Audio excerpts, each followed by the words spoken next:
mohon izin istri saya tidak ada lagi safar, jadi kendali kajian ada di saya sendiri.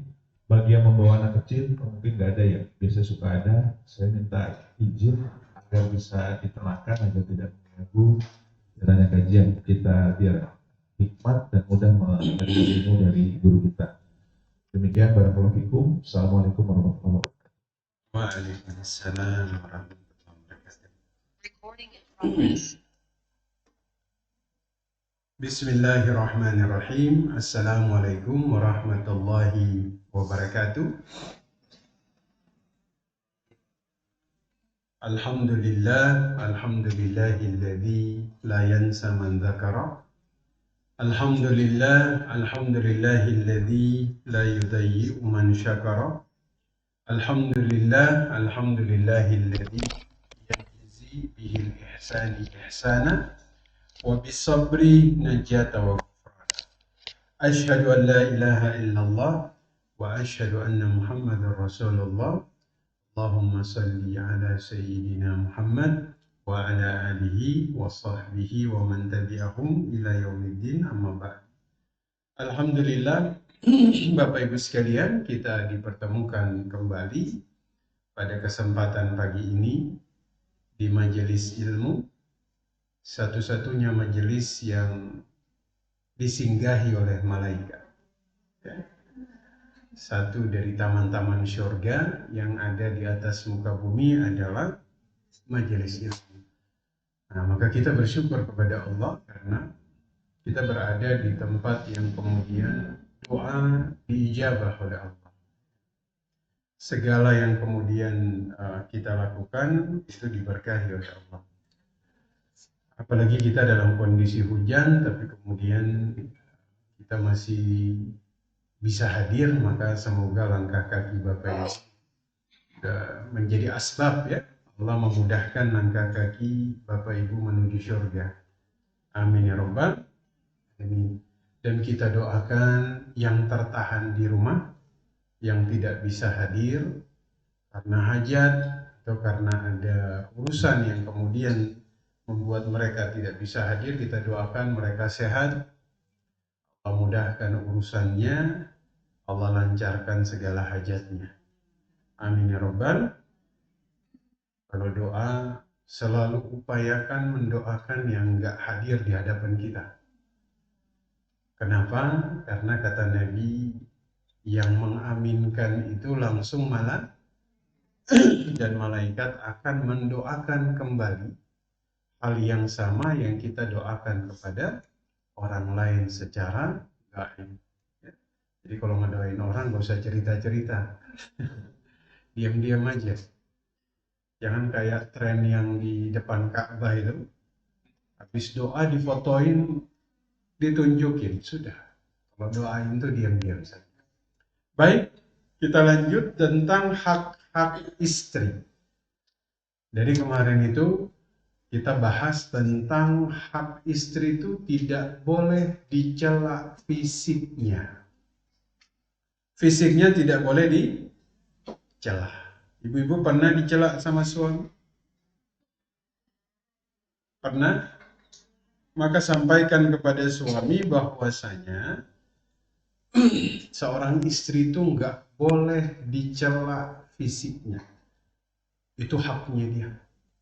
Dan hak itu tidak boleh dilanggar. Kalau misalnya ada seorang suami merendahkan, mencela, menghina fisik istrinya, ingat surat Tin ayat yang keempat. Surat Tin ayat keberapa? Laqad khalaqnal insana fi ahsani taqwim. Allah kemudian berfirman, sungguh kami telah menciptakan manusia sebaik-baiknya. Maka jika ada seorang suami mencela fisik istrinya, berarti dia sudah merendahkan ciptaan Allah. Maka nggak boleh seorang suami itu dia mencela fisik istri. Kalau dia mencela, maka kemudian dia itu telah merendahkan ciptaan Allah, dia melanggar hak seorang wanita. Ya, dan itu menyebabkan apa ya? Kalau bahasa kita mungkin luka secara psikologis. Lebih mudah mana sembuhnya? Luka fisik atau luka psikologis? Kenapa Ibu? Dua-duanya ya. Nabi pernah ditanya oleh Aisyah, mana yang paling berat? Terluka di perang Uhud atau apa?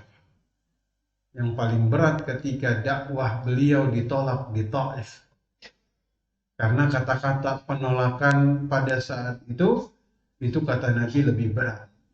Maka seorang suami harus tahu ini, bahwa ketika dia menghina, mencela, merendahkan fisik istrinya, berarti dia menimbulkan luka psikologis yang cukup dalam.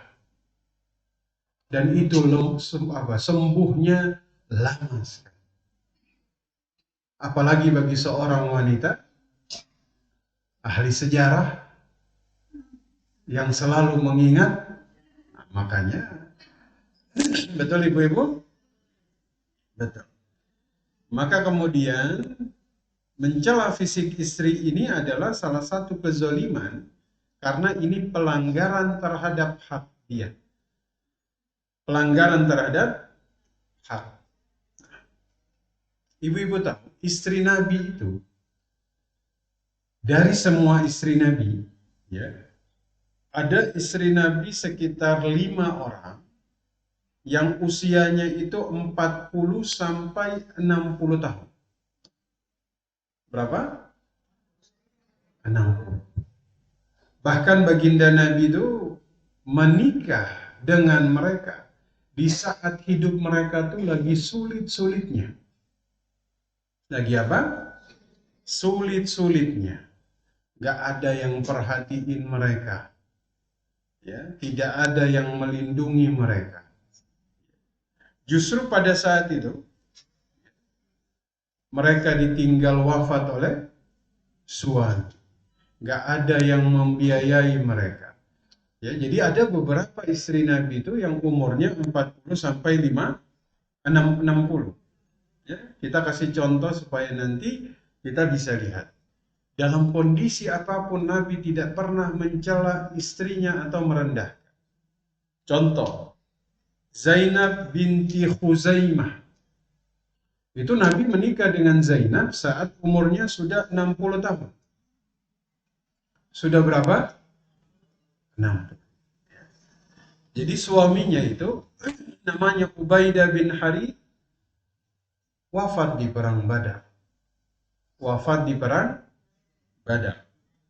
Maka Rasulullah itu kemudian melindungi, mengayomi saat Zainab kehilangan suaminya di perang Badar. Itu pun setelah nikah beberapa bulan kemudian Zainab wafat. Masya Allah. Tapi tidak ada sekalipun Nabi kemudian mencela fisiknya Zainab. Ya. Padahal umurnya sudah 60 tahun. Nah, ini sekaligus Bapak Ibu, agar nanti kita punya maklumat ya tentang alasan Nabi kemudian berpoligami. Ya. Ini bapak-bapaknya semua, iya Ustaz. Nah, Nabi menikahi Hindun binti Abi Umayyah atau kita sebut Ummu Salamah.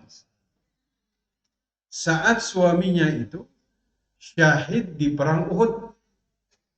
Suaminya wafat. Punya 5 orang anak. Berapa? 5 orang anak. Setelah Abu Salamah wafat, tidak ada yang mengayomi Ummu Salamah. Anaknya ada 5. Dia kerepotan mengurusi anaknya. Usianya sudah tua. Sampai-sampai Rasulullah itu ketika melamar Ummu Salamah, maka Ummu Salamah itu sudah nyampein, ya Rasul, ini kekurangan saya. Udah disampaikan. Anaknya 5, ya. Saya ini pencemburu. Ya, udah disampaikan. Ya. Memang Ummu Salamah pernah didatangi oleh suaminya Abu Salamah ya. Dia kemudian menceritakan dulu ketika Abu Salamah itu datang mendengar satu hal dari Nabi, bahwa ketika kemudian ada orang yang kehilangan sesuatu atau kena musibah, kemudian dia bilang inna lillahi wa inna ilaihi raji'un, kemudian dia berdoa, ya Allah berikan pahala pada musibah yang menimpa ini dan berikan gantikan yang lebih baik. Itu sama Ummu Salamah dihafal betul itu doa. Maka ketika kemudian Abu Salamah wafat, dibacalah doa ini sama Ummu Salamah. Ternyata Allah kasih ganti yang lebih baik dari Abu Salamah, yaitu Rasul Shallallahu Alaihi Wasallam. Bapak, istrinya masih hidup, jangan dibaca dulu doanya. Intinya adalah Ummu Salamah itu kan udah punya 5 anak. Hidupnya tuh susah. Ya, udah disampaikan kekurangan-kekurangan. Tapi Nabi menikahi Ummu Salamah untuk melindungi Ummu Salamah. Agar ada yang kemudian memperhatikan, agar ada yang kemudian melindungi. Jadi kalau misalnya Nabi kita diserang dari sisi poligami, apa Ibu? Nabi nikahin seorang wanita, anaknya ada 5. Dia ceritakan kekurangan-kekurangannya. Dia sampaikan semua kekurangan dalam dirinya. Tapi Nabi tetap melamar dia. Untuk apa? Ini asbabnya bukan asbab dunia.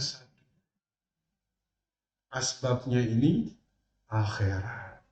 Makanya ini masalah. Dan Nabi sedikit pun tidak pernah mencela, merendahkan fisiknya Ummu Salamah. Punya anak 5. Ya, maka kita lihat di sini Bapak Ibu sekalian, bagaimana kita langsung mengambil contoh dari suri tauladan kita, baginda Nabi Muhammad Sallallahu Alaihi Wasallam. Kemudian saya minum dulu. Silakan.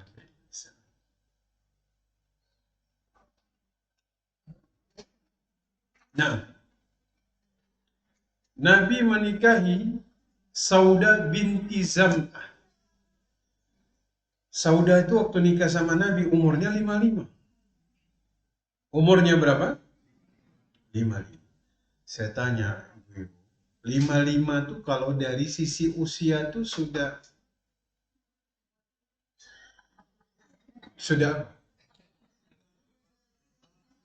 apa? Oh, sudah, kalau bahasa kedokterannya sudah menopause. Oke.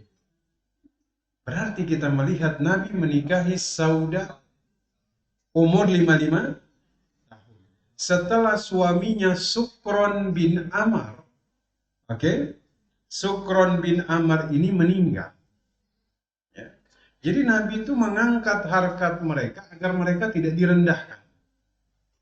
Agar mereka tidak dizolimi. Agar mereka kemudian bisa dipenuhi finansialnya. Ya. Bahkan Saudah ini kan masuk Islam, mu'alaf. Suaminya wafat, kalau dia kembali ke qabilahnya, dia bisa dibunuh. Dia bisa dibunuh. Kenapa? Karena dia keluar dari ajaran kepercayaan jahiliyah. Ketika dia menjadi seorang muslimah, suaminya meninggal, maka baginda Nabi tidak membiarkan Saudah ini dizolimi oleh kaumnya, sehingga kemudian beliau menikahi Saudah binti Zam'ah. Usianya berapa?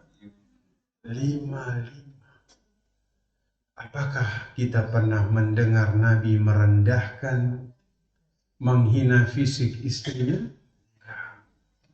Bahkan istri yang paling muda sekalipun, Aisyah.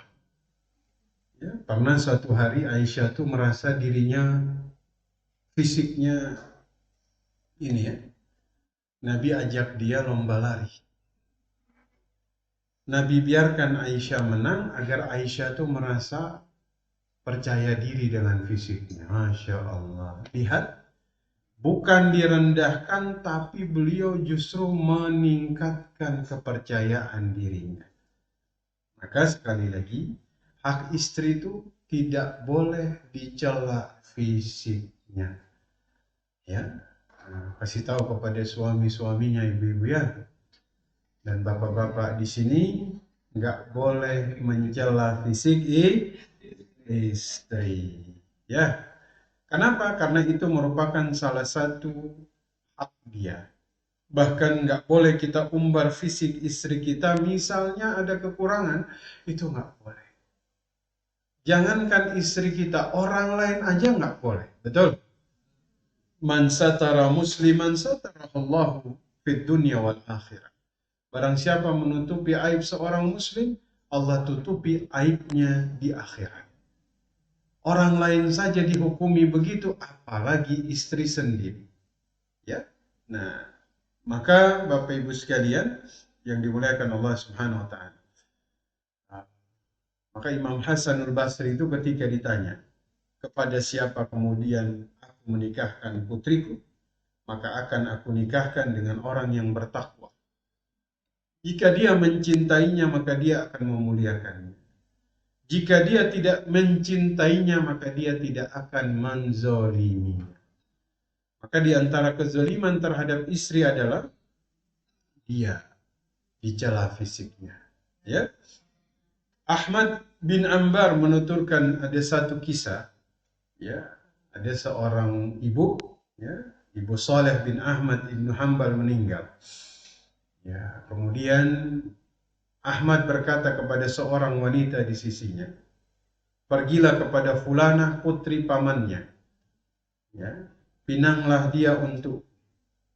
Maka dia pun datang, dia kasih jawaban, ya, kemudian dipinang. Ternyata istrinya ini mohon maaf punya cacat di satu matanya, ya. Kemudian ketika datang, wanita ini bertanya, bagaimana engkau melihatku, wahai anak pamanku? Ya. Anak pamanku berarti sepupunya. Dia menikah dengan sepupu.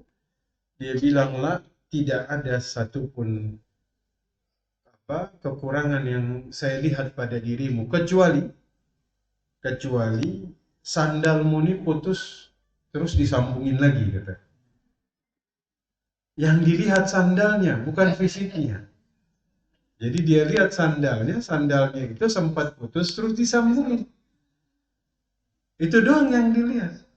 Yang setiap hari dia saksikan, tidak dia sampaikan itu sebagai satu kekurangan. Masya Allah.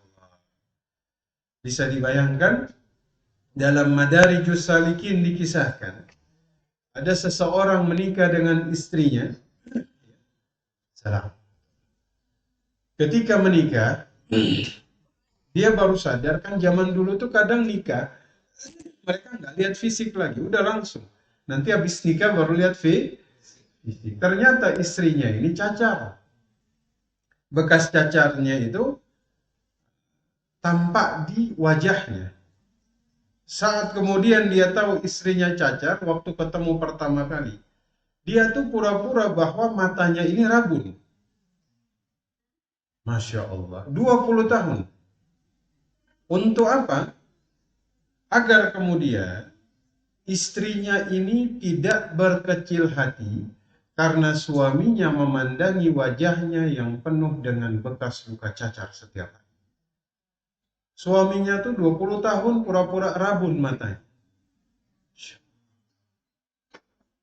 Artinya kita melihat satu hal yang kita belajar, ya, bahwasanya manusia itu tidak ada yang sempurna. Istri kita punya kekurangan. Sebagaimana kita pun punya kekurangan, betul? Jika istri punya kekurangan pada fisik, dia punya hak untuk tidak dicela, untuk tidak direndahkan, untuk dihina. Maka dari Muhammad bin Nu'aim Ad-Dahi, dari Maryam istri Abu Uthman. Jadi itu Abu Uthman ini ditanya, ya, Aba Uthman, ayyu amalika arja indak? Ayyu amali tarju an talqa Allah bih? Amalan apa yang engkau harapkan sebagai bekalmu untuk bertemu Allah? Jadi ditanya, di antara amalmu, amalan apa yang paling menjadi andalanmu ketika nanti suatu saat engkau bertemu Allah? Beliau jawab apa? Ya Maryam, dulu saya itu tumbuh dalam situasi saya ini tampan. Waktu mudanya nih saya nih ganteng ya. Beliau bilang begitu ya. Terus keluarga kuno menginginkan saya untuk apa? Nikah. Ya. Saya tolak.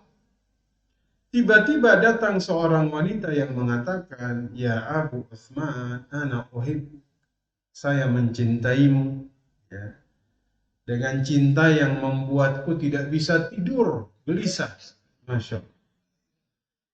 Gelisah, ibu-ibu pernah begitu dulu? Bapak-bapak, Abu Utsman, ini wanita datang kepadaku, dia bilang apa? Saya mencintaimu sampai nggak bisa tidur, gelisah. Ya. Apa yang kemudian dia minta? Saya mohon demi Allah yang maha membolak-balikkan hati. Ya muqallibal qulub, aku mendekat kepadamu agar engkau menikah denganku. Dia minta kepada Allah. Ini hati dari Abu Utsman ini yang ganteng ini dibolak-balikkan sama Allah. Dan dia sampaikan itu kepada Abu Utsman. Apa jawab Abu Utsman? Kamu punya orang tua? Nah, saya punya orang tua. Seorang penjahit, Mikhyat. Orang tuaku seorang penjahit di tempat ini. Baik. Abu Utsman langsung mendatangi ayahnya, ini wanita. Kemudian minta kepada orang tuanya sebagai wali untuk menikahkan putrinya ini dengan Abu Utsman. Wah, ini gembiranya ini wanita. Akhirnya apa yang terjadi? Dipanggillah saksi, mahar semua disiapkan, akhirnya menikah. Kata Abu Utsman, ketika menikah, saya ketemu istri saya, ternyata matanya buta sebelah. Buta sebelah, kata Abu Utsman. Apalagi pincang. Pincang. Ya. Dan banyak ininya lah ya. Ya, banyak kekurangan lah. Maka kemudian apa yang diucapkan oleh Abu Utsman? Alhamdulillah ala ma qada wa qaddar. Ya. Allahumma lakal hamdu ala ma qadaitu wa qaddarta. Ya Allah, segala puji bagimu atas apa yang engkau takdirkan. Itu yang disampaikan, dinukil oleh Imam Ibnul Jauzi. Istrinya nggak pernah sedikit pun menemukan kebencian dari Abu Utsman kepada dirinya. Sampai kemudian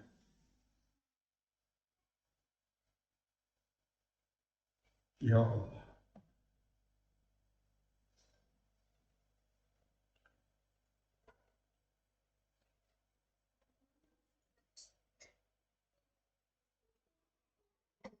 semoga Allah memaafkan dosa kita. Ya mungkin dalam rumah tangga kita nggak pernah tahu sekali kita menyakiti istri ya. Abu Utsman ini dia bilang, ini jadi amalku yang sangat aku banggakan ketika suatu saat aku bertemu dengan Allah. Abu Utsman, istrinya buta sebelah, pincang kaki, banyak kekurangannya. Tapi sedikit pun tidak pernah keluar dari lisannya kebencian kepada istrinya sampai kemudian istrinya wafat. Masya Allah. Makanya ketika ditanya bahwasanya apa amalan yang paling kamu banggakan, yang jadi bekal terbaikmu ketika kamu ketemu dengan Allah Subhanahu wa Ta'ala, itu yang paling aku banggakan.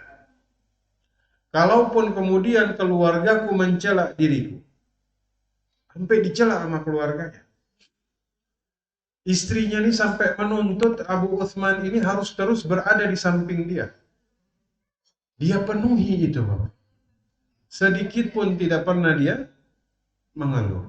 Ya, Masya Allah. Sampai 15 tahun lamanya. Sampai istrinya wafat. Dia tetap diam. Dan itu yang kemudian dia jadikan bekal terbaiknya. Masya Allah. Ya, kadang-kadang kita nih dikasih istri yang sudah sempurna. Maksudnya sehat, ya, baik, ya, sudah memenuhi semuanya. Tapi kalau masih direndahkan juga, ini ada yang bermasalah dengan iman kita. Maka Bapak Ibu sekalian, ya, saya tuh membayangkan kisah ini tuh kayak apa ya?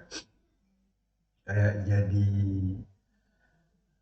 kita tuh harus punya amalan yang kemudian ya, kita jadikan sebagai amalan yang kemudian kita banggakan di sisi Allah suatu saat. Dan memang kalau nama beliau ini Abu Uthman Al-Hir, ya, ini bukan sesuatu yang mudah dilakukan. Betul? Jadi wajar jika kemudian beliau ketika ditanya di sini Bapak Ibu sekalian, ya, ketika beliau ditanya, ya Abu Uthman, ayu amalik arja indak? Ya. Ayu amalin tarju an talqa Allah? Amalan apa yang kemudian kamu sangat kemudian harapkan sebagai bekal untuk bertemu Allah Subhanahu wa Ta'ala? Beliau ceritakan kisah ini karena saya yakin satu pun dari kita yang ada laki-laki di tempat majelis ini pada hari ini ada yang sanggup berada dalam posisi beliau? Belum tentu, Ustaz. Istri yang sehat aja kadang direndahin, apalagi kemudian yang seperti istrinya Abu Uthman, betul? Maka sekali lagi, hak istri tidak boleh dicela fisiknya. Jadi ibu-ibu maafkan suami jika suami pernah mencela fisik ibu-ibu. Dimaafkan? Ini ada yang jawab dari ini, Masya Allah. Ternyata beliau tetap mengikuti dari negeri seberang. Betul? Kata ibu-ibu, Ustadz saya maafkan, tapi saya tetap sikit-sikit saya ingatlah Ustadz. Betul? Ya. Suami juga harus meminta maaf, ya. Kita nggak pernah sadar, mungkin kita pernah merendahkan fisik istri. Hak yang selanjutnya. Hak yang selanjutnya. Istri punya hak. Apa hak istri selanjutnya? Dia itu punya hak untuk dicemburui oleh suaminya. Istri punya hak untuk dicemburui oleh suami. Jadi ibu-ibu kalau suaminya cemburu jangan marah. Dia sedang menunaikan hak ibu-ibu. Betul? Bahkan Abdullah ibnu Umar radhiyallahu taala anhu, Nabi sallallahu alaihi wasallam bersabda, "Thalathatun la yanzurullah azza wa jalla ilaihim yaumal qiyamah." Ada 3 jenis manusia yang tidak dilihat Allah pada hari kiamat. Al-aqu liwalidayhi. 1, orang yang durhaka kepada orang tua. 2, wal mar'atu mutarajjilah. Ya. Wanita yang kemudian menyerupai laki-laki dalam hadis ini. Wad dayuth. Dayuth itu laki-laki yang tidak punya cemburu kepada istrinya. Kepada istrinya. Makanya istri itu punya hak dicemburui. Istri punya hak dicemburui. Cuman hak ini ada pada istri, suami harus cemburu kepada istri. Tapi nanti kita bahas dalam hak suami, ya. Suami itu ini tidak ada. Kenapa? Karena istri itu nggak usah dimasukkan hak, dia pasti sudah cemburu dengan sendirinya. Betul ibu-ibu? Betul. Makanya tuh hak ini hanya dimasukkan hak istri untuk dicemburui.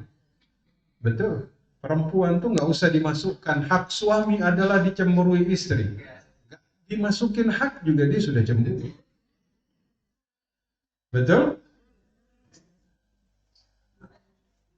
Ada satu cerita.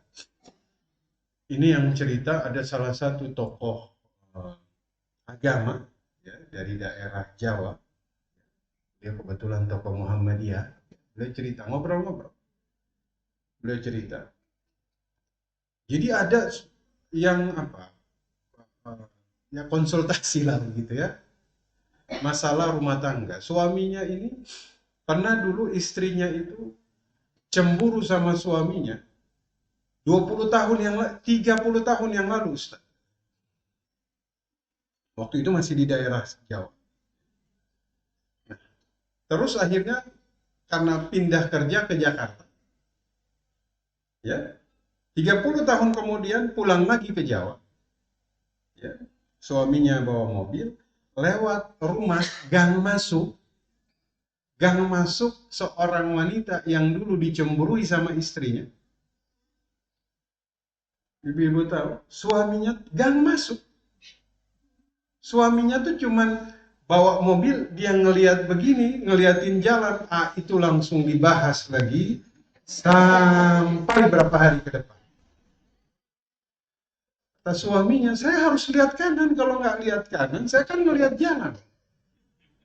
Itu langsung diungkit berhari-hari, padahal Ustadz ini kejadian 30 tahun lalu.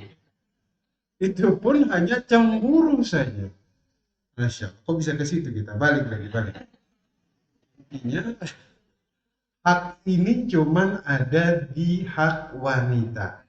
Dicemburui. Ghira itu artinya dicemburui. Itu memang, jadi istri itu harus dicemburui oleh suami, itu haknya.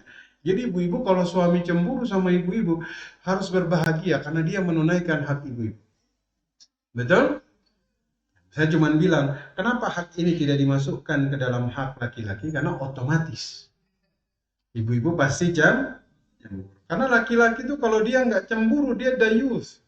Dayuth bikin dia tidak dilihat oleh Allah Subhanahu wa ta'ala. Tapi ghira atau cemburu di sini, ya, al-ghairatu himayatul a'rad. Ya, ghira itu penjaga kehormatan. Jika dia hilang, maka hilanglah rasa malu. Jika hilang rasa malu, fa idza dhahabatil ghira dhahabal haya. Kalau sampai ghira ini dia hilang, maka yang hilang pertama adalah rasa malu. Wa idza dhahabal haya fasadad din. Kalau sudah hilang rasa malu, maka hilanglah, rusaklah agama. Betul? Maka hak istri itu dicemburui, tapi suami ingat, cemburunya itu harus dengan cemburu yang baik. Harus dengan cemburu yang baik. Apakah Allah juga punya cemburu? Ada. Allah punya rasa cemburu ketika makhluk bermaksiat kepada Allah. Ketika dia melanggar yang diharamkan, maka di saat itulah innallaha yaghar. Allah memiliki ghairah. Wa innal mu'min yaghar. Seorang mukmin juga punya rasa cemburu. Wa ghairatullah ayyatiyal mu'min ma harramallah. Dan ghirahnya Allah adalah ketika seorang mukmin melakukan apa yang Allah haramkan. Jadi kalau suami kemudian cemburu, itu menunjukkan dia sedang menunaikan hak. Cuman cemburunya harus yang mahmudah, harus cemburu yang terpuji. Bukan cemburu yang kemudian madhmumah. Jadi ada cemburu itu mahmudah, terpuji, ada madhmumah. Ada cemburu yang tidak terpuji. Cemburu yang kemudian sampai dia menzalimi istrinya sendiri, itu juga enggak boleh. Sama seperti istri nggak boleh cemburu kepada suami yang sampai berlebihan. Muncul pertanyaan, apakah istri boleh cek HP suami?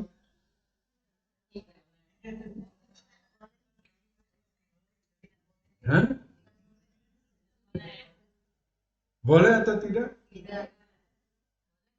Ini tidak. Ini di kajian tidak Ustaz, tapi dalam hati boleh Ustaz. Gitu. Ya. Jadi cemburu boleh, tapi cemburunya itu yang terpuji. Jangan sampai cemburunya itu yang sudah berlebihan. Jangan. Ya. Kalau sudah berlebihan itu bisa sampai dalam tahap menzolimi. Bukan satu, sudah berapa ini? Ini kan sudah yang bab yang kedua ya. Bab yang kedua ini tadi apa? Istri punya hak untuk tidak dicela fisik. Yang kedua, istri punya hak untuk dicemburui. Ibu-ibu kalau dicemburui suami senang nggak? Senang? Ya, senang benar itu. Istri kalau dicemburui suami, nggak bisa tidur udah. Nggak bisa tidurnya tuh bahagia gitu ya. Nah, yang ketiga pada hari ini ya. Ketiga pada hari ini, istri itu punya hak diboikot, ya, diboikot, hajar itu artinya diboikot, tapi di dalam rumah saja, ya. Jadi suami itu nggak boleh memboikot istri sampai luar rumah, nggak boleh. Itu sudah keluar dari hak. Itu sudah keluar dari hak, ya.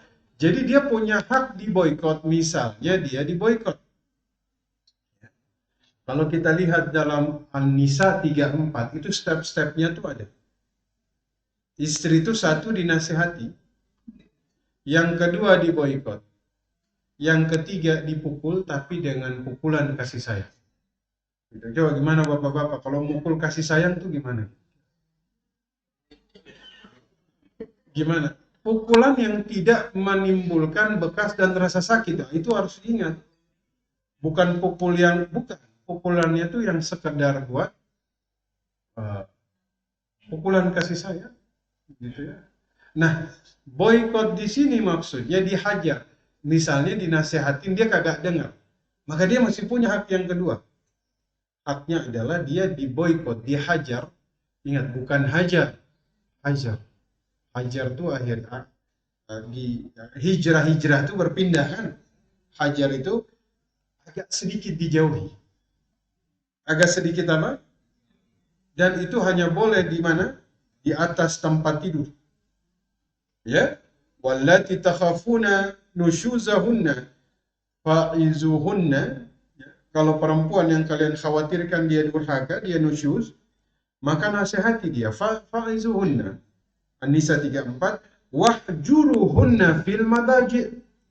Maka boikot dia di atas tempat tidur, bukan di luar rumah. Kalau di luar rumah sudah melanggar haknya. Boleh berarti dong Ustaz, suami tidur menghadap utara, istri menghadap selatan, boleh? Boleh? Ini misalnya suaminya ini nasihatin istrinya kagak mau dengar. Maka diboikot di atas tempat tidur. Dengan cara apa? Ada istilah pisah ranjang. Iya. Atau misalnya istrinya tidurnya menghadap ke kiri, suaminya ke kanan. Begitu ya? Maka itu namanya boikot. Tapi hanya boleh fi madaji, di atas tempat tidur. Keluar dari kamar, itu sudah harus biasa lagi. Kenapa? Karena hak dia cuma di atas tempat tidur. Jadi kalau ada suami marah sama istrinya, dia boikot di atas tempat tidurnya, misalnya pisah ranjang, ini masih oke. Kenapa? Karena masih haknya. Tapi kalau marahnya sampai ke meja makan, ini sudah di luar hak. Apalagi suami sampai kabur dari rumah. Ini sudah melanggar ya. Suaminya pernah minggat, ibu-ibu? Pernah suaminya minggat? Bilang sama suami boleh marah, boleh ngambek, tapi hanya di kamar. Karena bahasa An-Nisa 34 itu di tempat tidur. Di luar tempat tidur ini sudah melanggar. Hanya di ranjang saja. Karena itu hak istri. Suamiku boleh marah kepadaku, tapi hanya di tempat. Keluar dari kamar, kita sudah seperti biasa lagi. Jelas ibu-ibu? Tapi ingat, ketika seorang suami marah, masih ingat kita tuh pernah bahas tentang satu riwayat. Ketika Nabi kemudian mengatakan seorang wanita kalau suaminya marah, maka dia meletakkan tangannya di atas tangan suaminya, terus dia bilang apa? Suamiku, saya tidak akan memejamkan mataku sebelum engkau ridha kepada. Oh, Masya Allah. Jadi Islam tuh ngajarin tuh preventif banget. Suami boleh dia boikot istri di atas tempat tidur. Misalnya dia tidur kagak ngeliatin muka bininya misalnya. Tapi juga jarang juga tidur sambil lihat-lihat muka begitu ya. Bosan juga Ustadz, kali-kali ngeliatin ke sana lah, saya ngeliatin ke sini gitu. Misalnya dia boikot istrinya, pisah ranjang. Dia kasih jarak, taruh bantal guling di tengah. Saya lagi marah. Tiba-tiba tangannya dipegang. Wahai suami, Nabi ajarin pegang tangan suami, bilang, saya tidak akan memejamkan mata sebelum engkau ridho kepada. Insya Allah dia langsung baik. Betul bapak-bapak? Betul? Benar? Bikin dia senang. Nabi ditanya, siapa wanita yang terbaik? Wanita terbaik, wanita yang ketika dipandang suaminya, suaminya itu bahagia. Bapak lihat bininya bahagia nggak? Bahagia? Refleksi ibu-ibu, apakah ketika dilihat suaminya senang? Senang?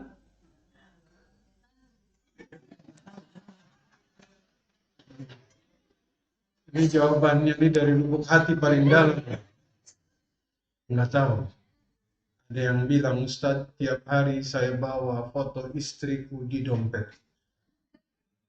Ya. Saya pandangi terus. Kalau ada masalah, saya buka dompetku, saya lihat foto istriku. Kenapa? Untuk pengingat. Di rumah ada masalah yang lebih besar. Ini ceritanya. Jangan kayak begitu, nggak boleh. Ini kan berarti suami ngeliatin istrinya penuh dengan masalah. Yang terjadi harus yang sebaliknya. Suami bawa foto istrinya. Kenapa? Karena ada masalah besar. Dia lihat foto istrinya, langsung teduh hatinya.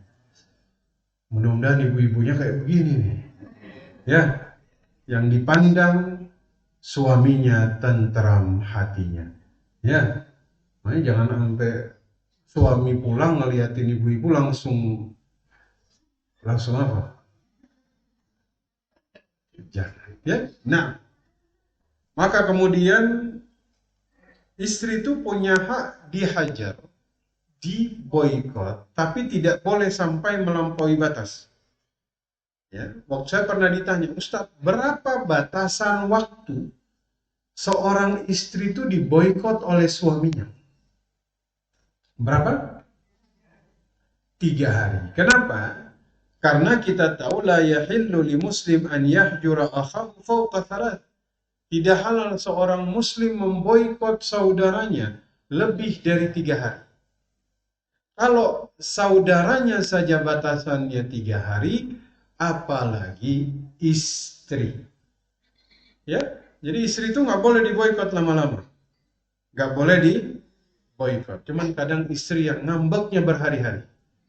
Tapi suami diperintahin nggak boleh lebih dari 3 hari. Dan itu pun hanya boleh di atas tempat tidur. Itu pun kalau benar nusyuznya itu sudah tampak di hadapan mata. Misalnya istri itu udah nggak mau dengar, udah nggak mau dinasehatin, itu sudah jelas. Tapi lagi-lagi Bapak Ibu, sebenarnya sederhana. Hak dan kewajiban ditunaikan, selesai. Itu jadi benteng. Makanya kenapa dalam rumah tangga, dalam Islam tuh munakahat, dalam pernikahan tuh diatur betul tentang hak dan kewajiban. Ikuti itu, rumah tangganya aman insya Allah. Jadi benteng yang paling kokoh. Jadi benteng yang paling kuat. Tidak ada yang bisa menggoyahkan. Syaitan pun tidak bisa menggoyahkan. Betul? Jika hak dan kewajiban ini dilaksanakan.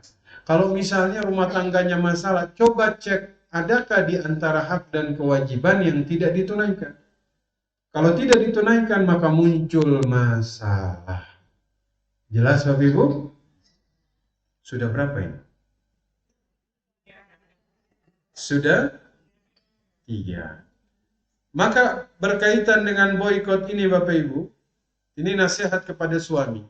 Kita tahu bahwasanya hak kita untuk kemudian memboikot di atas tempat tidur, hak istri, ya. Tapi suami diajarkan la yafraq mu'min mu'mina. In kariha minha khuluqan radiya minha akhar. Yani kalau misalnya Bapak Ibu tidak suka dengan satu sifatnya, maka silahkan cari sifat yang lain yang membuat bapak-bapaknya ridha. Betul?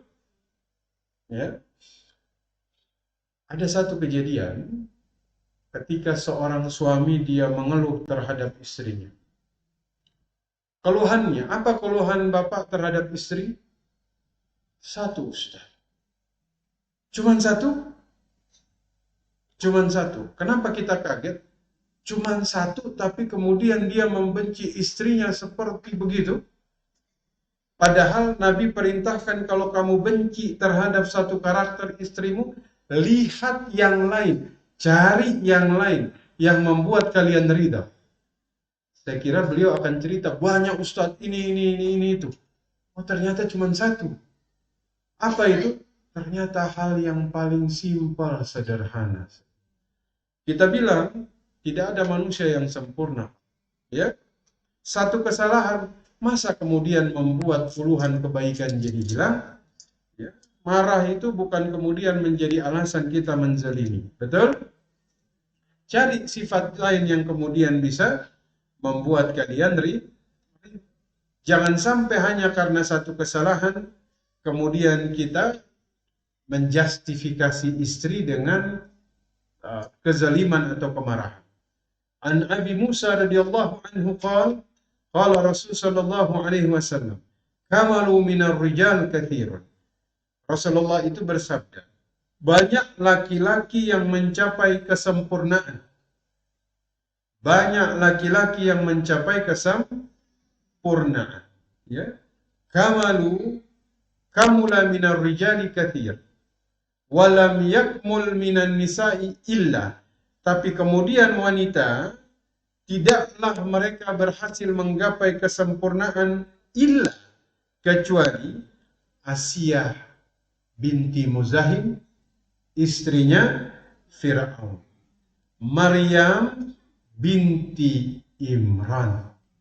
Artinya perempuan yang mencapai kesempurnaan itu sedikit, maksudnya tuh kesempurnaan di sini bukan sempurna, enggak, tapi dipenuhi dengan begitu banyak kebaikan. Laki-laki banyak kata Nabi, perempuan jumlahnya sedikit. Maka dari itu Nabi bilang kalau menemukan kekurangannya, cari kelebihannya yang lain. Ya, maka Bapak Ibu sekalian yang dimuliakan Allah Subhanahu wa taala, ya.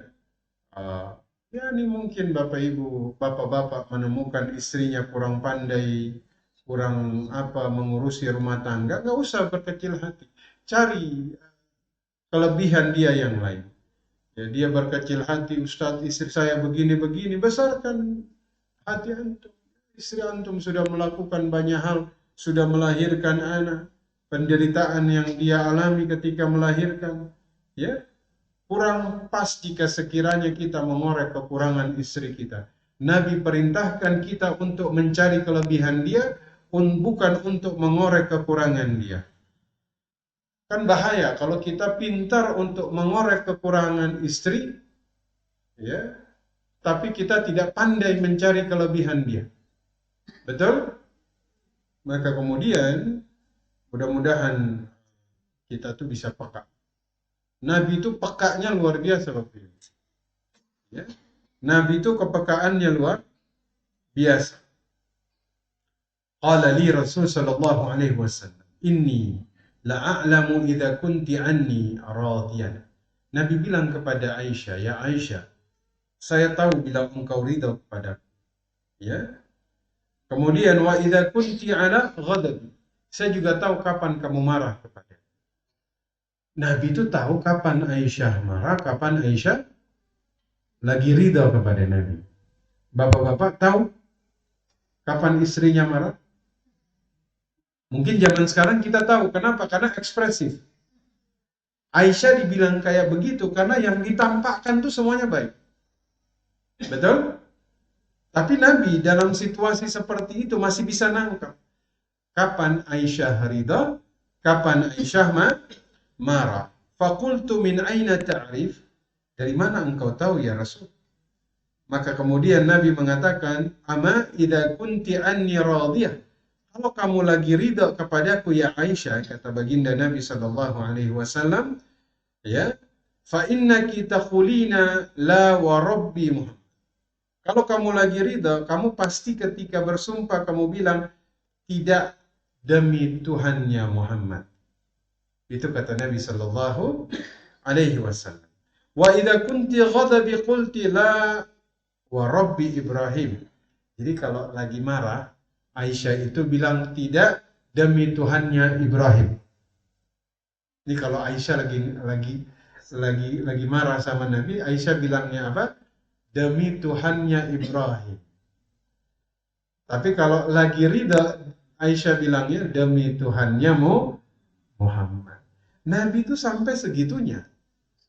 Sampai bisa menangkap ridho atau tidaknya istrinya. Ini kan berarti beliau peka sekali. Betul Bapak Ibu? Kalau ibu-ibu peka terhadap suaminya?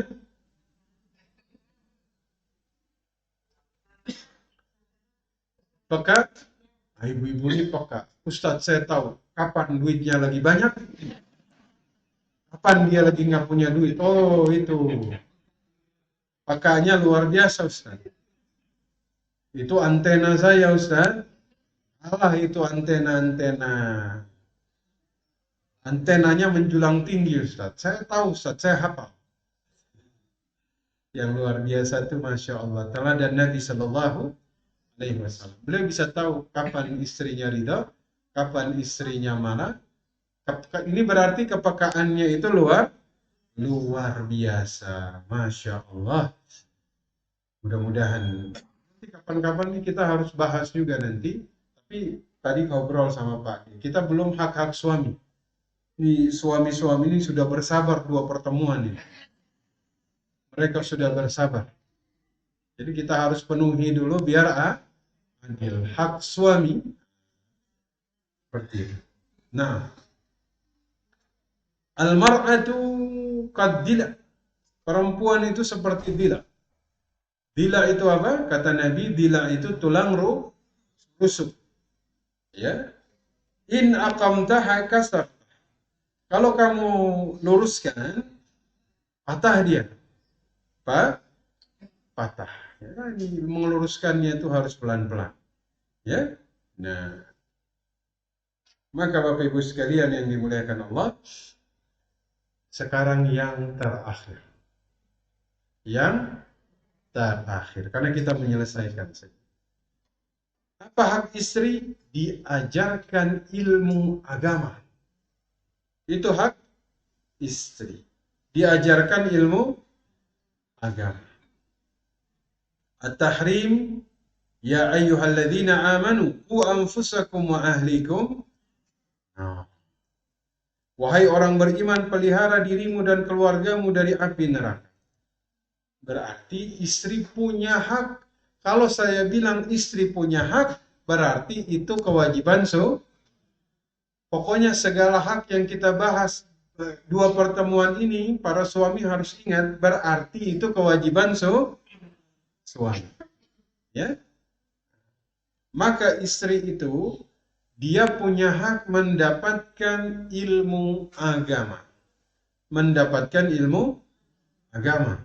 Ya, nah, itu sudah jadi hak dia, berarti kewajiban suami. Ya, wajib atas kita mengajarkan anak-anak kita, istri kita tentang urusan agama. Kalau dia nggak sanggup, maka dia wajib mengajak istrinya untuk hadir di majelis ilmu. Maka ini penting Bapak Ibu. Fakta yang banyak hadir ibu-ibu. Padahal kalau suami dia tahu itu hak dia, suaminya juga ikut hadir.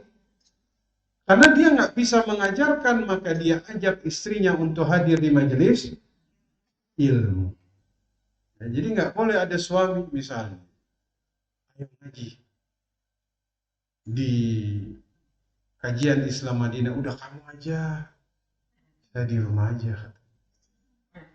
Ibu-ibu bisa bilang kepada dia, ini hak kamu yang harus mengajarkan saya, seharusnya kamu yang ngajakin saya. Besok bilang kayak begitu. Harus bilang kayak begitu. Kenapa? Karena itu hak ibu-ibu. Suami wajib mengajarkan ilmu agama. Kalau nggak bisa dia ajarkan, maka dia harus mengajak istrinya untuk apa? Untuk belajar kajian-kajian keilmuan. Betul? Ya? Itu kewajiban dia Bapak Ibu. Makanya saya sering mengingatkan, hati-hati. Kalau ada suami, dia fokus urusan dunia saja. Semua urusan dunia dia penuhi. Semua urusan dunia dia penuhi. Tapi ini satu urusan akhirat tidak dia pedulikan.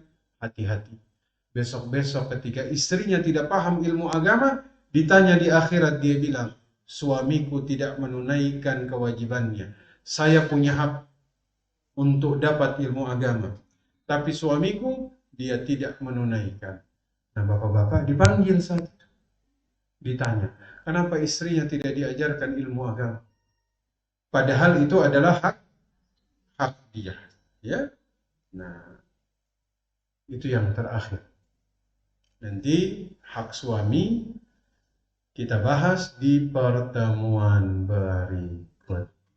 Makanya suaminya ini harus diajak, harus ikut, ya. Kenapa? Gak mau. Bilang kepada dia itu hak yang harus ditunaikan. Ya. Yang suami, ntar diajakin ngaji kagak mau, diajakin mancing mau. Iya, benar. Baik. Baik, saya persilahkan jika ada yang mau tanya. Bapak Ibu, kami persilahkan bertanya. Saya izin mengajukan pertanyaan yang ada di ruang Zoom dulu nih, Ustaz. Baik.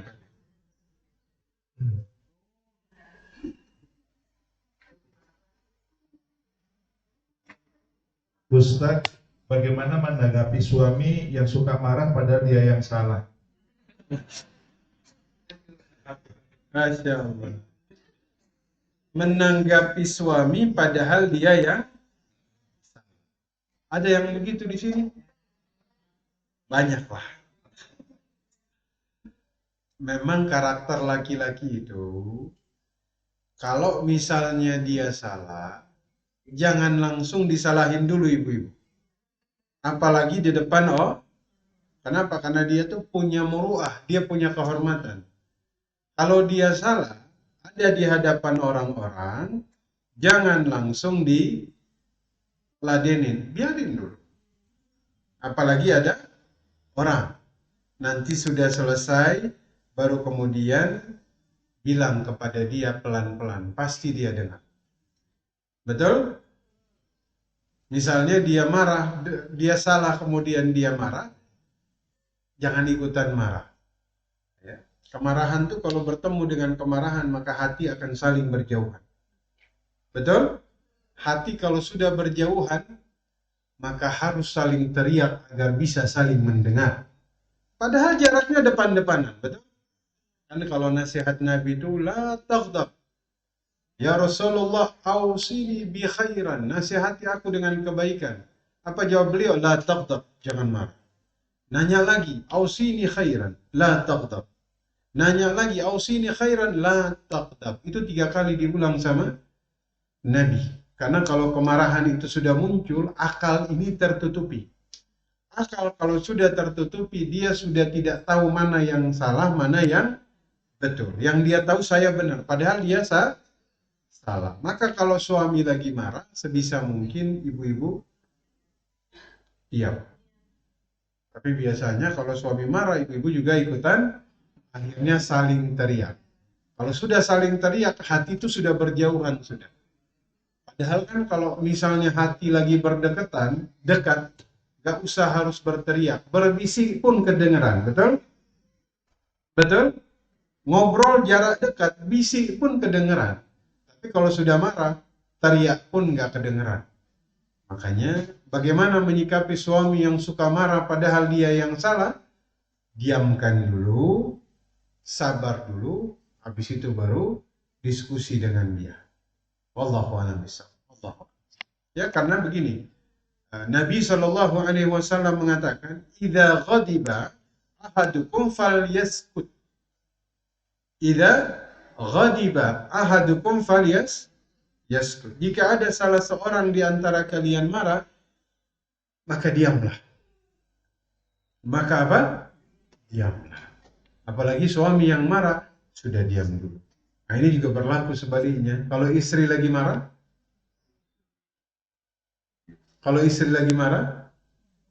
diam dulu. Kalau masih marah, beliin 1 gram, insya Allah dia sudah tidak marah lagi. Ya, Allah. Silakan ada lagi. Ya. Ibu Bapak ada pertanyaan? Kalau tidak ada, saya lanjutkan yang di ruang Zoom. Bagaimana ya Ustadz kalau suami saya sering sekali saya ajak ke kajian di masjid atau dimanapun tapi suka malas, apakah saya hanya bisa mendoakan atau bagaimana? Baik, Bapak Ibu tahu, ilmu, ya, Nabi itu tidak pernah minta ditambahkan sesuatu seperti beliau minta ditambahkan ilmu. Betul? Rabbi zidni ilma. Beliau meminta ditambahkan ilmu itu luar biasa. Para nabi la yarithu dirham. Nabi enggak mewariskan yang namanya dirham. Nabi dan para nabi tidak mewariskan harta. Walakin yang diwariskan adalah ilmu. Faman akhadha, barang siapa mengambil warisan dari para nabi dalam bab ilmu, maka dia telah dapat bagian waris para nabi dengan jumlah yang besar. Masya Allah. Bapak Ibu sukanya dapat warisan harta atau ilmu?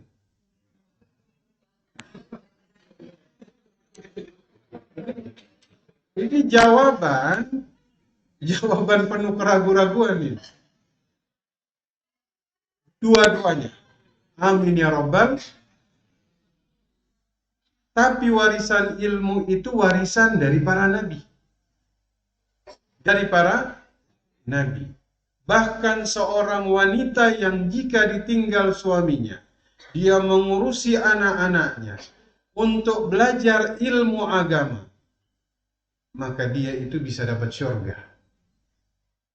Itu anak ibunya Imam Ahmad Ibnu Hanbal.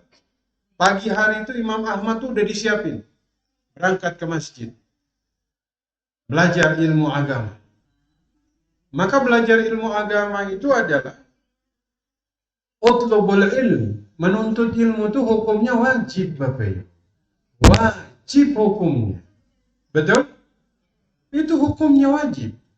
Nih, Bapak Ibu lagi puasa sunnah. Puasa apa? Sunnah. Ngaji, kelaparan, nggak konsen, batalkan puasanya. Kenapa? Karena puasa sunnah. Sementara menuntut ilmu wajib, maka dia didahulukan sampai segitunya. Dulu orang belajar ilmu agama itu menghabiskan harta. Imam Ahmad Ibnu Hambal dikisahkan, itu atap rumahnya, kayunya tuh diambilin, dijual-jualin. Agar apa? Agar bisa pergi menuntut ilmu. Masya Allah. Dulu Imam Syafi'i belajar sampai ke Madinah ke Imam Malik. Jauh kan? Jauh. Habis dari Imam Malik, beliau pindah belajar ke Irak, ke muridnya Imam Abu Hanifah. Ya, Imam Hasan Al-Syaibani. Jauh nggak? Jauh. Dulu ada yang pernah dari Madinah itu sampai ke Syam. Hanya gara-gara ingin tahu satu hadis dari Abu Darda. Jauh nggak ibu-ibu? 40 hari nyampe ke sana. 40 hari. Naik apa? Naik onta. Dan Bapak Ibu tahu ini perjalanan panas-panasan. Sampai didoakan oleh semua makhluk Allah. Hatta al-hitanu fil bahr. Sampai ikan yang ada di lautan memohon pengampunan kepada Allah atas diri orang yang menuntut ilmu. Ini bapak-bapak begitu mudahnya. Disiapkan tempat, tinggal datang, tinggal ngaji, habis itu dikasih makan. Allah. Tuh, kurang mudah apa lagi? Kalau kemudian kita merasa berat di dalam satu perkara kebaikan, hati-hati. Itu berarti kita diikat oleh dosa kita sendiri. Saya ingatkan, kita diikat oleh dosa kita sendiri. Kalau ada bapak-bapak malas untuk datang ke majelis ilmu, bisa jadi dosanya mengikat mereka di tempat tidurnya, atau di kursinya, atau di rumah. Maka kalau ada orang berat datang ke majelis ilmu, yang berat itu dosanya. Dosa itu perkara pertama yang memberatkan manusia untuk melakukan satu kebaikan. Ini iblis dia tahu. Ini orang sudah saya goda, dosanya bisa dihapuskan di majelis ilmu. Oh, tidak. Dia suruh syaitan bisikkan. Syaitan, syaitana. Jauh. Maka dia suka bikin orang jauh dari kebaikan. Iblis ablasa. Putus asa. Makanya dia suka bikin orang putus asa. Maka ibu-ibu jangan suka putus asa ya. Harus bahagia terus. Apapun yang terjadi harus apa? Bahagia. Orang tuh kalau sedih mudah digelincirkan oleh iblis. Begitu. Wah, jadi berapi-api ini jawabannya. Karena memang khusus buat bapak-bapak ini. Tapi ya kalau kajian subuh bapak-bapaknya banyak. Ini yang kajian subuh bisa protes. Wah, Ustadz jangan lupa waktu subuh bapak-bapak paling banyak katanya. Tapi ya ini untuk menjawab pertanyaan itu bahwa memang menuntut ilmu ini punya fadilah yang sangat luar biasa. Wallahu a'lam, wallahu a'lam. Silakan. Boleh? Boleh, silakan. Waalaikumsalam. Hmm.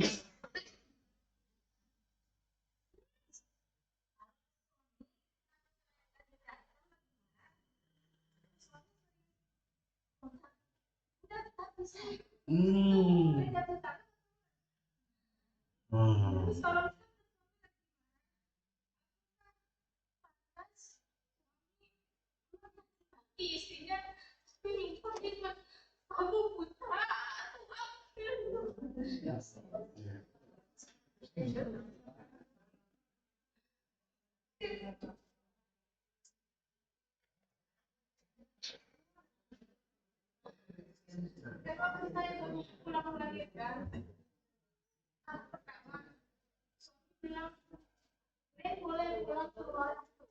Nah,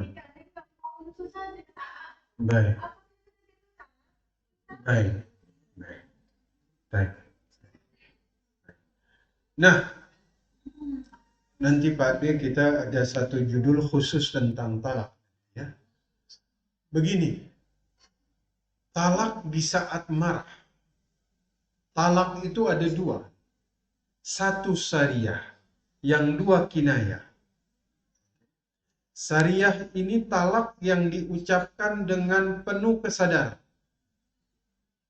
Dengan kata-kata yang jelas. Yang jika dia ucapkan itu maka jatuh talak. Ya. Ada nanti beda di antara ulama, talak di saat marah dengan di saat sadar. Intinya adalah abghadul halal indallahi talak. Sesuatu yang halal di dalam syariat tapi dibenci oleh Allah itu adalah talak. Maka seorang laki-laki harus berhati-hati dengan ucapan ini. Kenapa? Karena buhul akad nikah ini itu ketika dia ucapkan maka terjadi perubahan yang sangat besar di dalam kehidupan. Waktu dia melakukan akad nikah kalimatnya sederhana, ijab dan qabul, tapi ingat ketika kalimat itu diucapkan imannya disempurnakan. Man tazawwaja faqad istakmala nisfal iman. Iman yang baru setengah disempurnakan.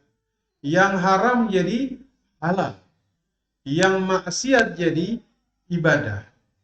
Saking besarnya maka Allah sebut mitsaqan ghalizah, perjanjian yang berat.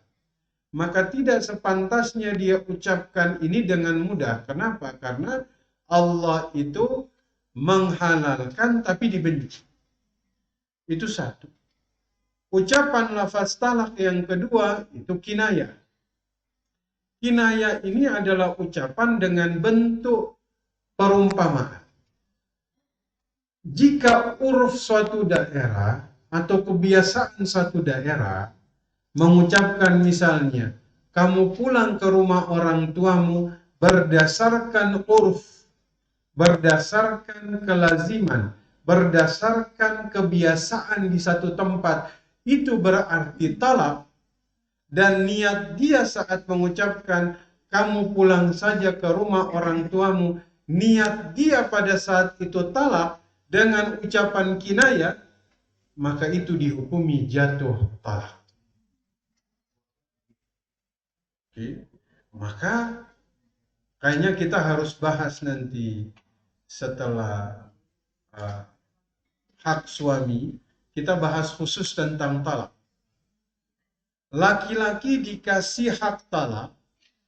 Kenapa? Karena laki-laki lebih bisa mengontrol emosinya. Lagi-lagi Pak, lagi marah itu kita dikuasai oleh syaitan, betul? Ingat yang dulu kita bahas, kata Nabi, inna iblis yada'a arsyahu alal ma'. Iblis meletakkan singgasananya di atas air. Setiap hari syaitan itu diutus. Untuk apa? Untuk menggoyahkan rumah tangga manusia. Jika ada rumah tangga yang goyah, barulah iblis akan mengapresiasi syaitan. Ni'ama anta. Kamu syaitan yang baik. Ya, bukan anak yang bilang setan itu baik, tapi iblis yang bilang. Oke. Maka dari itu, perhatikan betul ketika suami lagi berantem sama istri, jauh-jauh dari kalimat talak, baik syariah maupun kinayah. Jauh-jauh. Itu kata itu jauh-jauh dari pikiran kita. Hati-hati. Kenapa? Karena kalau misalnya suami bilang, kamu pulang saja ke rumah orang tuamu. Urf suatu daerah, urf suatu wilayah, bahwa ucapan pulang kamu ke orang tuamu itu senada dengan talak, maka jatuh. Maka jatuh. Maka nanti dilihat dari niatnya. Makanya sekali lagi pentingnya ngaji itu di situ. Agar kemudian seseorang itu agar dia berhati-hati. Ya, mudah-mudahan Allah berikan kebaikan di dalam rumah tangga. Saya doa. Ya, Allah lembutkan hati suaminya, Allah berikan kebaikan kepada Allah. Yang dari Zoom dulu, Ustaz. Saya dan suami bekerjanya LDR di luar kota. Saya merasa suami terindikasi selingkuh. Apakah berhak istri marah dan bagaimana mengatasinya ya Ustaz? Baik. Istri itu, ya, suami punya hak. Nah, ini sebenarnya pertanyaan ini nanti masuk di hak suami. Hak suami, istri itu harus ada di rumah. Maksudnya harus ada di rumah tuh, maksudnya tuh standby. Ya, misalnya sekota gitu ya. Misalnya istrinya juga kerja, iya, tapi sekota. Jika suaminya butuh, istrinya, makanya masalah dari LDR ini, hubungan jarak jauh. Suami itu sudah kehilangan satu hak, bahwa istrinya tidak ada di sampingnya. Betul? Kenapa kemudian suami itu istri itu hak suami, istri harus ada dengan dia, maksudnya sekota gitu ya. Karena kalau dia pulang dari mana-mana, dia harus menemukan istrinya di rumah. Ya. Satu, penanya mengatakan hubungan mereka LDR.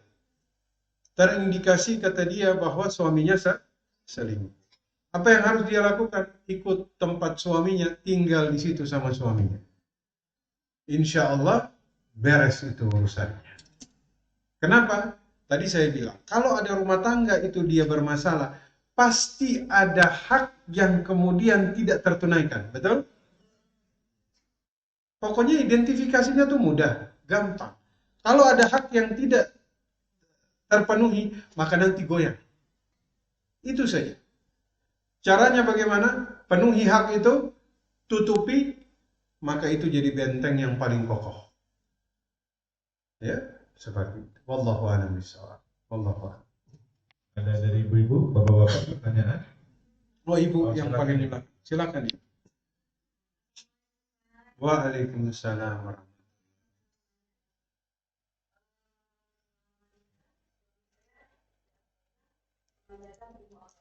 Oh, nah.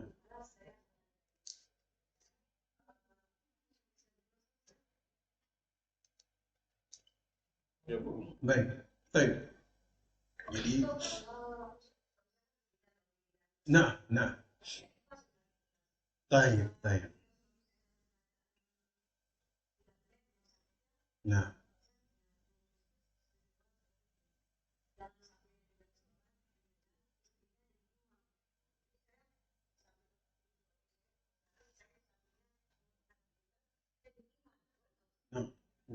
Baik.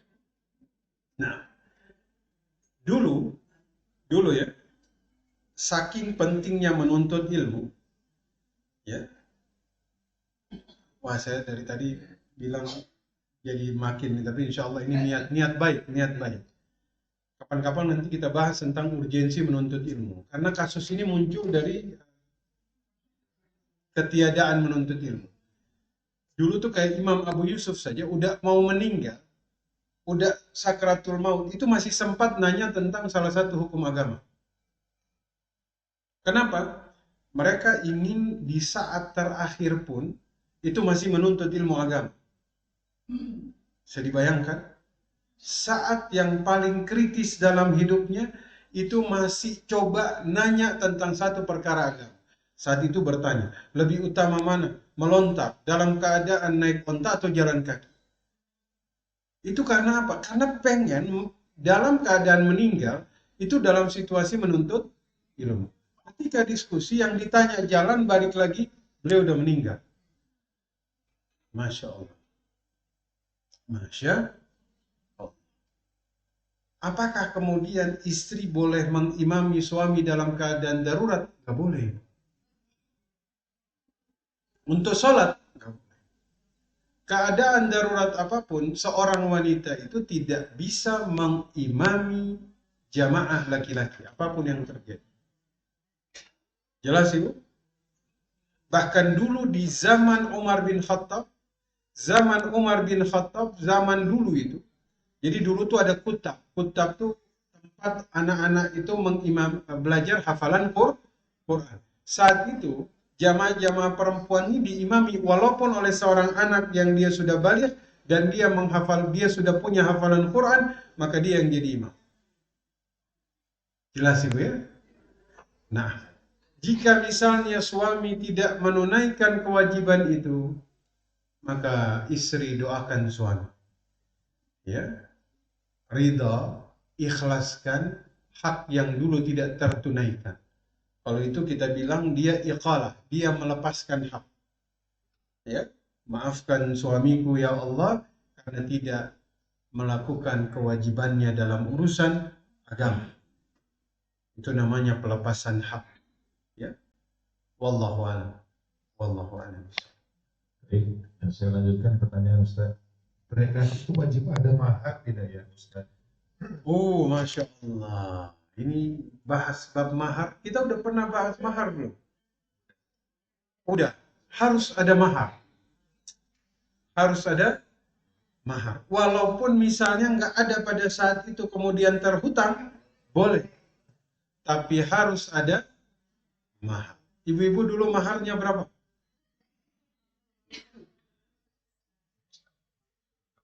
Seperangkat alat. Ini sebenarnya mahar itu haknya wanita. Zaman jahiliyah itu, mahar itu bukan haknya perempuan. Nanti kalau dia menikah dapat mahar, walinya ngambil atau saudara laki-lakinya. Turun Nabi Muhammad, syariat Islam diturunkan, mahar itu hak wanita sepenuhnya. Suaminya boleh kemudian meminta atau memakan harta dari maharnya, boleh. Ini amariah, dia harus ikhlas, dia harus ridho, dia harus betul-betul rela, baru boleh. Maka mahar itu harus ada. Ya, zaman dulu tuh mahar tuh sampai tinggi tiang-tiang mahar. Semakin tinggi maharnya perempuan itu semakin dihormatin. Umar saking ngeliat, ini terlalu orang jadi lomba-lomba mahar ini. Umar coba untuk membatasi mahar. Mahar nggak boleh nilainya lebih dari sekian. Seorang perempuan dia intervensi, ya Amirul Mukminin, nggak boleh. Kata Umar, diterima. Umar langsung meralat lagi keputusannya. Kenapa? Itu hak perempuan.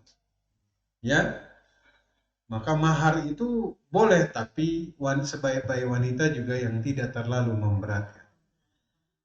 Betul? Misalnya, zaman sekarang kan mahar berdasarkan tanggal pernikahan.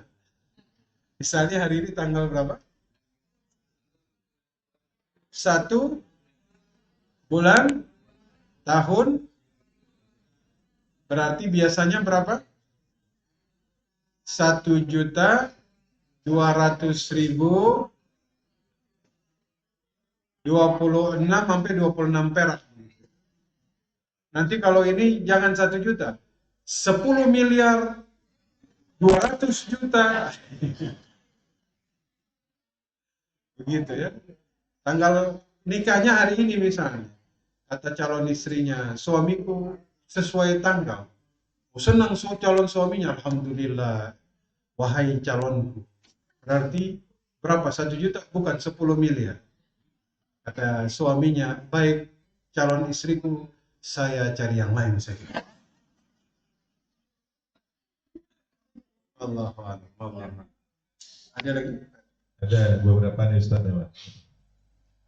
Ustaz, suami saya itu suka mengaku-ngaku masih bujangan ke perempuan lain. Apakah artinya itu saya ditalak? Baik. Suaminya suka ngaku dia itu masih bujangan. Apakah jatuh talak? Tidak. Tapi suaminya kufur nikmat. Kufur? Orang dia udah nikah. Pernikahan itu nikmat dari Allah. Ngakunya belum nikah, itu kufur nikmat. Berarti kufur nikmat itu menutupi nikmat yang sudah ada.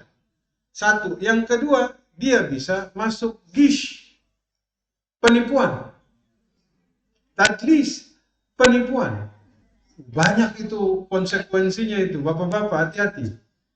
Kalau sudah nikah jangan bilang masih bujangan. Bilang sudah menikah. Ya. Kalau suaminya mengaku masih bujangan, itu tidak jatuh talak. Cuman suaminya kufur nikmat, suaminya gish, suaminya tadlis. Ya, nggak ada insya Allah di sini nggak ada yang ngaku bujangan kan?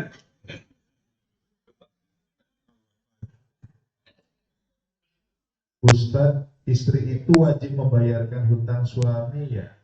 Suami saya berhutang, habis itu saya gagal.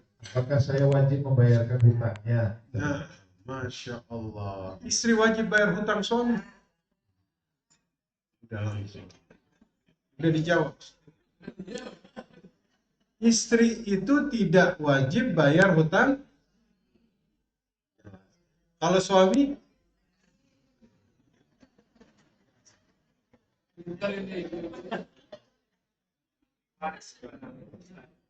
nanti gitu. Kenapa? Ahli waris. Anak itu tidak wajib bayar hutang orang tua. Tapi hutang orang tua itu diambil dari tirkah atau harta peninggalan. Kalau harta peninggalannya ini tidak mencukupi untuk bayar hutang, maka ahli waris boleh birrul walidain, melakukan kebaikan di atas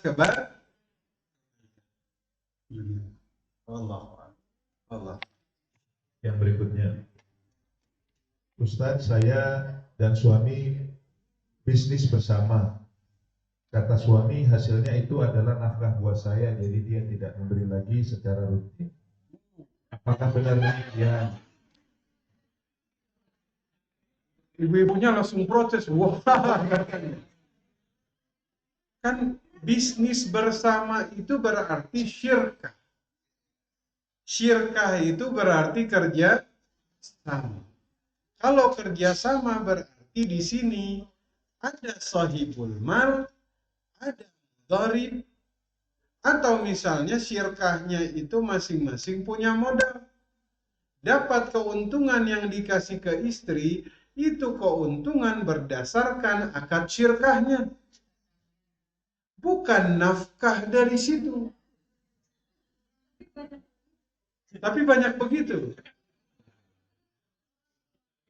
Nih, misal suami punya usaha, istri dilibatkan di situ sebagai pekerja. Istri kerja, dia dapat ujroh itu atas ijarahnya, bukan atas nafkah. Maka ketika suami dia berusaha sama istri, dapat untung, untungnya ini dari hasil, bagi hasil. Dia nggak bisa bilang, Dek, ini bagi hasil sekaligus nafkah. Kalau istrinya ridha, baik suamiku, tidak apa-apa. Berarti kan dia rela. Cuman pertanyaannya, dia rela atau tidak? Ini harus dibedakan. Kalau mereka bersyirkah, berarti syirkah itu bisnis. Oke? Nggak boleh hasil keuntungan syirkah dijadikan istriku ini sebagian nafkah. Ini saya kasih hasilmu, istrinya sudah kerja, tenaga, pikiran, itu nggak boleh, harus dipisahkan. Begitu. Ya. Baik. Wallahu a'lam. Allah. Ustadz, saya dan suami sudah berpisah rumah 8 tahun karena pernah bertengkar hebat. Nah, apakah artinya saya sudah dicerai atau belum ya dengan pisah rumah ini? Sudah 8 tahun ya. Nah, nanti kita lihat lisan suaminya saat itu. Ketika suaminya sudah bertengkar hebat, itu biasanya nanti ada kalimat-kalimat yang keluar.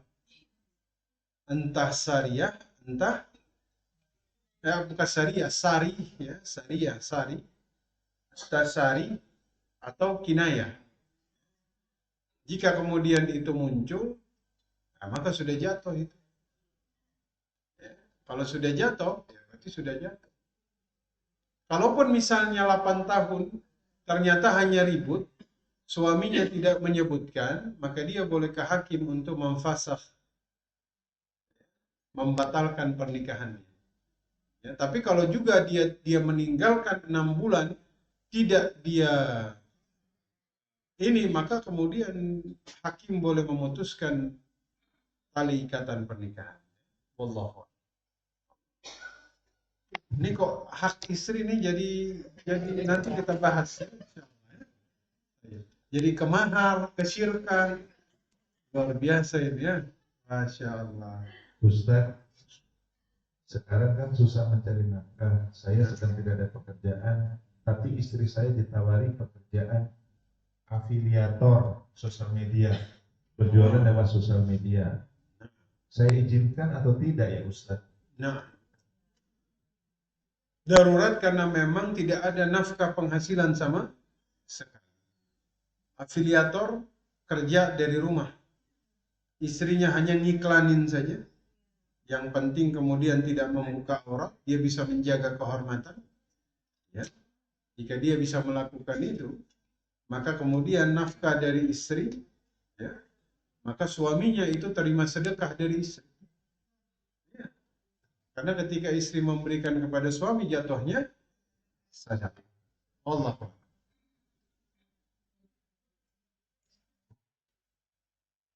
Ustaz, saya sekolahkan anak saya di pesantren waktu SMP. Ternyata sekarang dia bilang dia tidak suka sekolah di sana. Saat ini dia sudah kuliah dan hal ini membuat saya kesal, Ustaz. Apa saya boleh marah kepada anak yang tidak suka disekolahkan waktu pesantren dulu? Oh, Masya Allah. Apakah orang tua boleh marah kepada anak? Boleh, tapi marahnya ini yang mendidik. Nabi itu kalau nasihatin anak di atas kendaraan, saat makan, saat sakit. Ya, kalau kita bahas panjang ini. Ya, insya Allah nanti kita bahas kapan-kapan. Maka di 3 tempat ini, usahakan jangan marahin anak. Abdullah ibnu Abbas pernah dibonceng oleh Nabi. Kemudian dia bilang, "Kuntu khalfa Nabi sallallahu alaihi wasallam." Saya di belakang Nabi. Kemudian Nabi bilang, "Inni ubalighuka kalimat." Saya akan nasihati kamu. Sampai hari ini nasihat itu sampai kepada kita. Kenapa? Karena ternyata menasihati anak jika sedang dalam perjalanan itu masuk. Ya. Jadi kayak lagi safar, nasihatin anak itu saat yang terbaik. Nabi banyak nasihatin tuh saat lagi safar. Yang kedua itu saat lagi makan.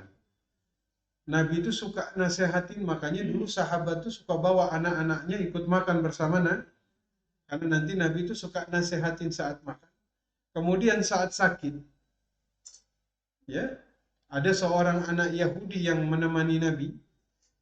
Waktu dia lagi sakit, Nabi duduk di atas kepalanya, padahal ada ayahnya juga. Nabi pegang kepalanya, Nabi bilang, "Ya gulam, aslim. Wahai anakku, jadi Islamlah." Saat itu dia masuk Islam. Justru waktu dia sehat, Nabi itu nggak pernah maksa orang masuk Islam, betul? Tapi Nabi nasihati dia saat sedang sakit. Kenapa? Karena lagi sakit itu, jiwanya ini terbuka untuk menerima nasihat. Maka jika kita tahu, saat makan, saat kendaraan, saat sedang sakit, anak muda menerima nasihat, maka jangan marahi anak di 3 kondisi. Jangan. Anak tuh kalau lagi makan diomelin, itu berapa? Ibu sering marahin anak saat lagi makan? Sering, Ustaz. Marahin anak boleh, tapi kemarahan yang mendidik. Bukan kemarahan yang kemudian menimbulkan athar atau bekas di hati. Wallahu a'lam. Ini yang terakhir Ustaz sepertinya ya. Saya tidak suka disuruh suami tinggal bersama mertua. Baik. Bagaimana ya menyikapinya? Nah, istri tidak suka tinggal dengan mertua. Itu hak dia. Istri itu punya hak tempat tinggal. Istri itu punya hak tempat tinggal. Mau ngontrak, mau apapun, tapi hak dia. Dia punya hak itu. Jadi misalnya ada seorang suami memaksa istrinya tinggal dengan orang tuanya, itu cara mintanya harus pelan-pelan. Kenapa? Karena dia sedang meminta istrinya melepaskan haknya, betul? Istri itu punya hak tinggal, punya ruang tinggal. Itu diatur di dalam syariat.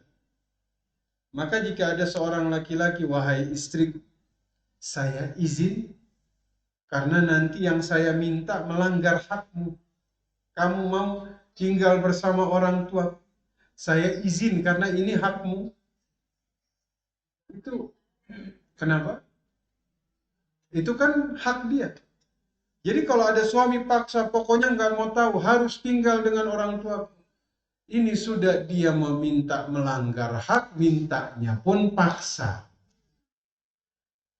Begitu. Jadi ketika ada seorang wanita dia menolak tinggal dengan mertuanya, ya itu memang hak. Karena dalam Islam dia punya hak untuk tinggal. Mau ngontrak, mau dimanapun, yang penting dia punya hak untuk tinggal berdua dengan maka lagi-lagi suami harus tahu ini hak dia. Betul? Nah, wallahu a'lam. Wallah. Masih ada dua? Ada dua. Silakan. Silakan dulu. Kadang-kadang. Waalaikumsalam. Mm-mm.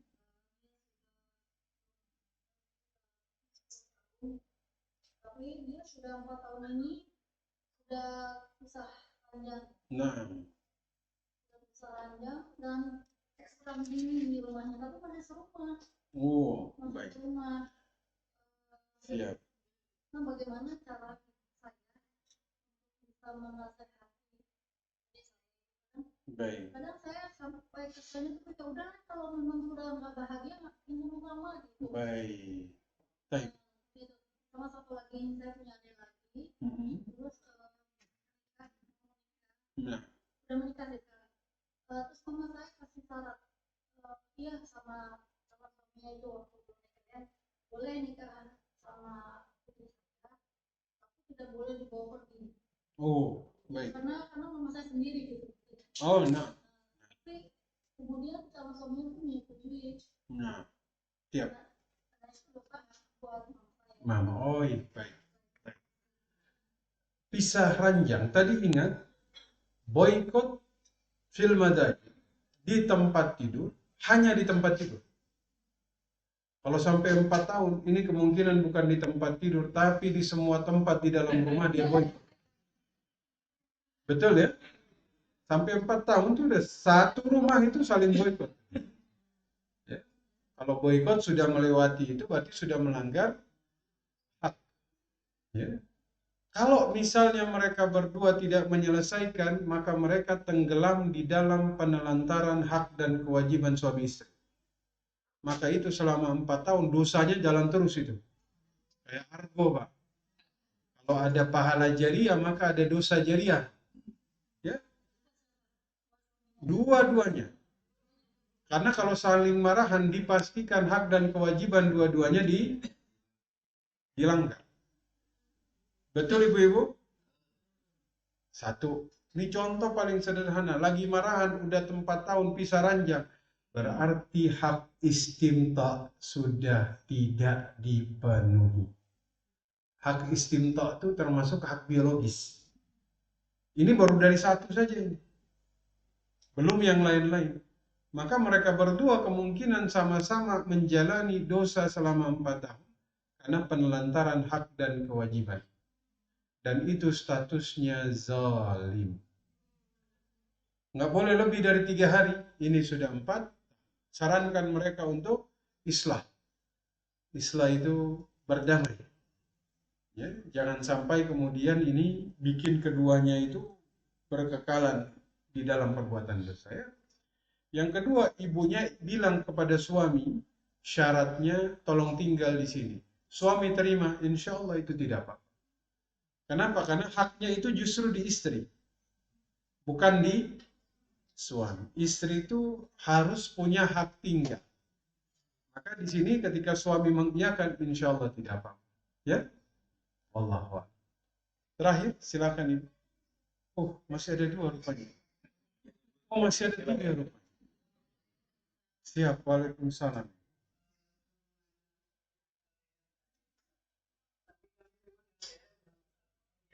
Hmm.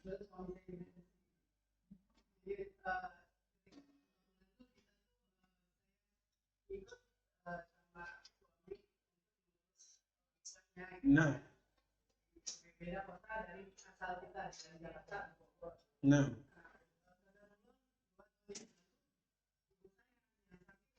hmm, nah,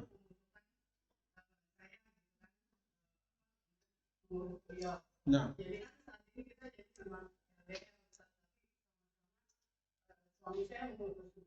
hmm, nah,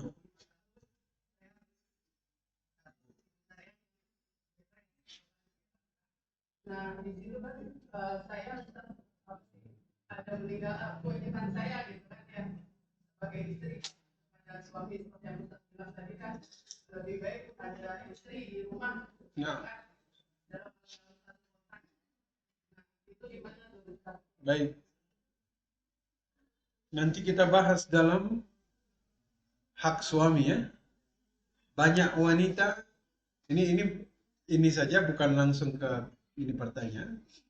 Banyak wanita menyesal tidak bisa berbakti kepada orang tua, tapi sedikit wanita yang menyesal tidak berbakti kepada suami.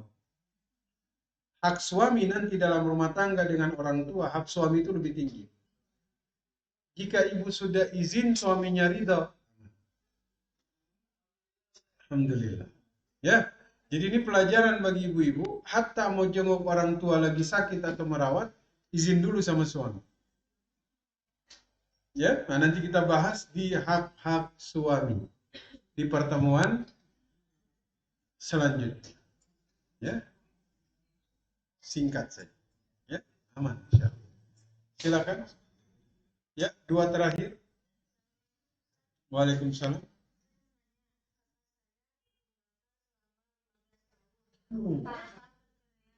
Nah, nah, nah, ya, nah, Dia sakit, tapi dia minta maaf bukan sama kakak saya, tapi sama anak-anaknya, 3 orang ini. nah, Karena apa, hak anaknya itu tidak terpenuhi baik, selama dia meninggalkannya itu. baik. Itu buktinya gimana Ustaz? Apakah dia menanggung dosanya? Gimana Ustaz? Jadi, Sampai dia dibawa mati itu sampai meninggal dia sakit. Sampai dia meninggal, Masya Allah. tapi dia nggak minta maaf sama kakak saya. Nah, Dia cuma minta maaf sama anak-anaknya. anak-anaknya. Taib, taib. Wah, ini Insya Allah ya. Jadi memang satu, wanita itu talak di tangan laki-laki. Tapi bukan berarti wanita ini tidak punya emergency exit ketika pernikahan tidak bisa dipertahankan. Sekali lagi ibu-ibu, ada namanya khulu. Khulu itu adalah dia meminta kepada hakim untuk memfasakh pernikahannya. Nanti sama hakim akan dilihat. Oh ini tidak dinafkahi, oh begini, oh ditinggal, oh sudah bertahun-tahun. Maka difasakhlah pernikahan itu. Baru dia boleh menikah lagi dengan orang lain. Begitu. Yang kedua, dia sudah minta maaf kepada anak-anaknya. Tapi kepada dulu istri yang dia tinggalkan, kan masih ada hak dan kewajiban ya. Nah, itu yang saya bilang, hati-hati Bapak Ibu. Kalau sampai dibawa mati, itu hak itu akan ditunaikan di hari kiamat. Sunnal huquqa ila ahliha yaumal qiyamah. Hatta 2 ekor kambing, syatain, yang satunya bertanduk, yang satu tidak bertanduk, dua-duanya bertabrakan, di akhirat akan diminta pertanggungjawab. Kalau kambing yang bertanduk saja diminta pertanggungjawaban, maka bagaimana dengan seorang laki-laki yang tidak menunaikan kewajibannya? Ya, makanya hati-hati dengan kezoliman yang menimpa orang lain. Itu bahaya. Ya. Wallahu a'lam. Silakan terakhir. Waalaikumsalam.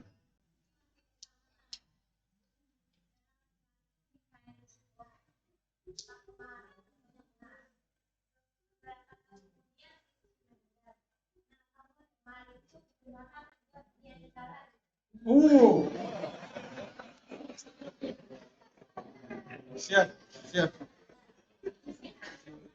Baik, siap. Punya anak nggak itu? Punya anak. Baik.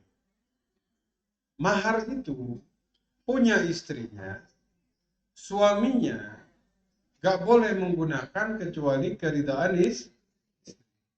Ketika istri meninggal, mahar itu jadi tirkah, harta waris. Buat anak-anaknya ada, ya. Buat suaminya pun ada. Misalnya maharnya itu emas, dia boleh ambil tapi hak dia aja. Ya, hak dia dari harta kalau dia ambil semua, nih suaminya ambil semua, ada hak anak-anaknya, dia nikah dengan seorang wanita, istri barunya ini ikut dosa makan hak anak-anak. Begitu. Ibu-ibu ridho, ibu-ibu?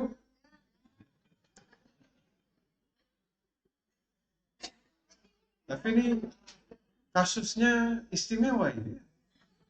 Maharnya emas, istrinya meninggal, emasnya ini jadi biaya dia nikah dengan wanita selanjutnya. Betapa marahnya istrinya di dalam kuburnya.